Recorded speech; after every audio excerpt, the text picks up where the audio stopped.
여러분 평생에 이 족보의 이름이 딱 나오면요 제일 읽기가 참 불편해요. 익숙하지도 않은 이름이고, 그러나 여러분 한번 이렇게 읽어본다는 게 우리에게는 큰 의미가 있습니다. 그래서 한번 전체 읽어봤습니다. 우리가 내일부터 3일간 기도 11조가 있는데요, 기도 11조 동안에도 우리가 역대기 말씀을 계속 보게 될 것입니다. 역대기 1장부터 9장까지는 전체가 다 족보예요. 그래서 이제 2장 말씀 또 3장과 4장 말씀을 연달아서 계속해서 족보의 글을 우리가 읽게 될 것입니다. 오늘은 이스라엘의 시작이라는 이 말씀으로 함께 보기를 원합니다. 오늘 말씀을 보면서 무슨 말을 해야 되나 사실 참 애매한 그런 부분이기도 한데, 오늘 역대기 말씀은 이 족보로 시작을 하고 있죠. 여기에는 한 몇 명이 등장하냐면 우리가 많이 보니까 대략 한 200여 명이 돼요. 200여 명이 되고 있는데 그 족보를 언급하는 이유가 있습니다. 지금 이스라엘이 어떤 상태인가? 그들은 이스라엘이 유다와 북이스라엘이 멸망당해서 이 바벨론이죠, 페르시아 그 포로로 끌려간 그 이후의 사건들을 나열하고 있는 겁니다. 그러니까 나라가 잃어버린 상태고 그렇기 때문에 그들이 받은 충격은 너무나 클 수밖에 없는 그런 상황이라는 거죠. 그래서 그들이 70년이라는 이 바벨론 포로 기간을 거치면서 그들에게 한 가지 질문이 있었습니다. 어떤 질문인가? 과연 하나님께서 우리를 택하신 백성인가? 민족인가? 이런 생각이죠. 하나님께서 택하신 백성이라면 뭔가 하나님께서 이런 나라가 망하는 일, 또 포로로 끌려가는 일, 이런 일이 없어야 되지 않겠느냐, 이런 질문이죠. 이런 선택받은 민족이라 그러면 하나님께서 이 비참한 포로 생활이 아니라 그 많은 열강 중에서도 이 이스라엘을 지켜주시고 붙잡아 주셔야 되는 것이 하나님의 뜻이 아니겠는가, 이런 생각을 한다는 거예요. 그렇기 때문에 그들에게 가장 필요한 것이 있었는데 그것이 무엇이냐면 정체성을 회복하는 일입니다. 우리가 흔히 그런 이야기를 많이 하지 않습니까? 우리 집안은 참 뼈대가 있는 집안이야. 그래가지고 한때 학교에서 족보를 이렇게 조사해오는 그런 일들도 있었습니다. 그래서 부랴부랴 뭐 국회 도서관을 막 뒤져가면서 나의 족보는 과연 어디에 있는가, 그리고 집안 어른들을 찾아가서 족보를 얘기하면서 나는 몇 대손인가, 뭐 이런 얘기들 우리가 많이 하지 않았습니까? 이스라엘에게는요 바로 그런 정체성이 필요했어요. 그래서 하나님은 그들에게 정체성을 분명히 가지도록 오늘 이 역대기를 기록하고 있는 겁니다. 너희는 이 세상에서 어떤 분리된 어떤 민족이 아니라 하나님께서 이렇게 너희들의 한 사람의 한 사람의 이름들을 기억하고 있는 그런 민족이다. 어떻게 보면 매우 길고 의미 없는 것 같은 이 긴 족보를 그래서 오늘 이렇게 설명하고 있는 것이죠. 이스라엘 백성들은 창세기의 내용을 잘 알고 있었습니다. 그래서 오늘 성경은 그 족보를 말하면서 아담부터 처음부터 오늘 이 족보를 기록하고 있죠. 보통은 아브라함의 자손이다 이렇게 얘기하면 아브라함부터 이 족보를 나열하는 것이 맞을 텐데, 오늘 그 족보를 하나님의 태초에 지으신 이 아담부터 그렇게 족보로 올라가고 있는 것이죠. 그래서 크게 세 가지로 오늘 본문을 나누는데, 아담에서 노아까지, 아브라함에서 오늘 노아의 자녀에서부터 이 아브라함까지, 그리고 아브라함의 자녀부터 야곱의 자녀까지 오늘 이렇게 기록하고 있습니다.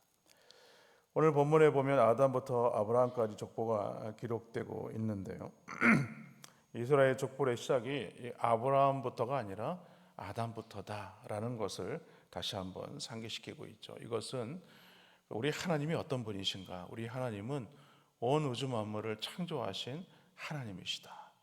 하나님께서 그러한 민족을 택하여 주셨다라는 것을 오늘 우리에게 말씀하고 있는 것입니다.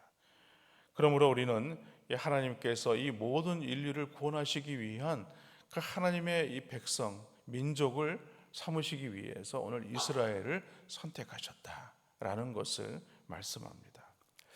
근데 오늘 말씀을 이렇게 족보를 보면서 좀 약간 처음 읽었으니까 잘 모르는데 이거 읽다 보면 뭔가 좀 다른 게 있습니다. 뭐냐면 보통을 보면 이렇게 가장 중심이 되는 그 족보의 이름들을 나열한 다음에 그 다음에 이제 부가적인 어떤 그런 어떤 족보의 내용들이 이렇게 뿌리를 이렇게 내리지 않겠습니까? 그런데 거꾸로 이야기를 시작합니다. 그러니까 부가적인 족보를 먼저 말하고 그 다음에 가장 중심이 되는 그 주류가 되는 그 족보는요 나중에 설명하고 있다는 거예요. 그래서 노아의 자녀에서는요 함과 이 야벳의 자손들을 말하고 셈에 대해서는요 셈이 중요하거든요. 그런데 이 셈에 대해서는 나중에 이야기를 합니다. 함의 자손을 말하면서 유일하게 리므롯을 설명할 때 세상에서 첫 영걸이다 이렇게 10절에서 말씀하죠. 사실 리므롯은 어떤 사람들인가? 메소포타미아 문명을 만든 자들이에요. 지금에 말하자면은 이 바벨론 제국을 형성한 그런 문명권의 사람들입니다. 그런데 오늘 보면 하나님의 역사에는요 그들이 중심이 되어 있지 않습니다. 세상 말로 얘기하면 곁다리 족보라고 할까요? 중심 족보가 아니죠.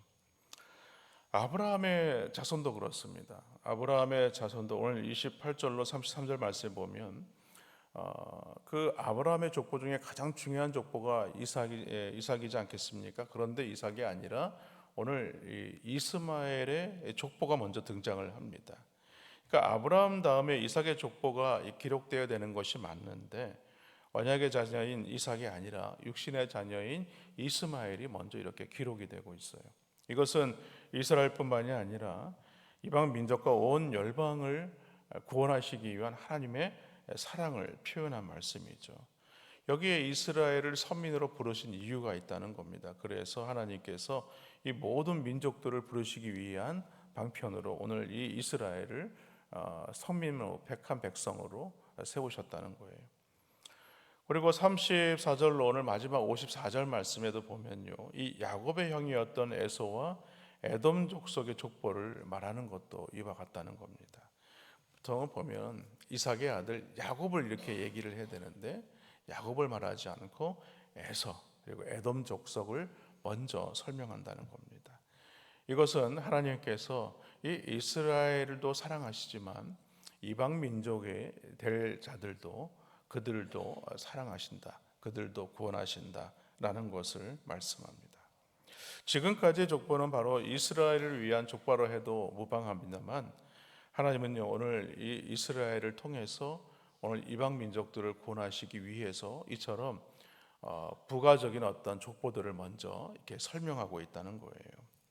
그러므로 오늘 우리는요 하나님의 말씀을 읽을 때 어떤 중심으로 말씀을 봐야 되느냐?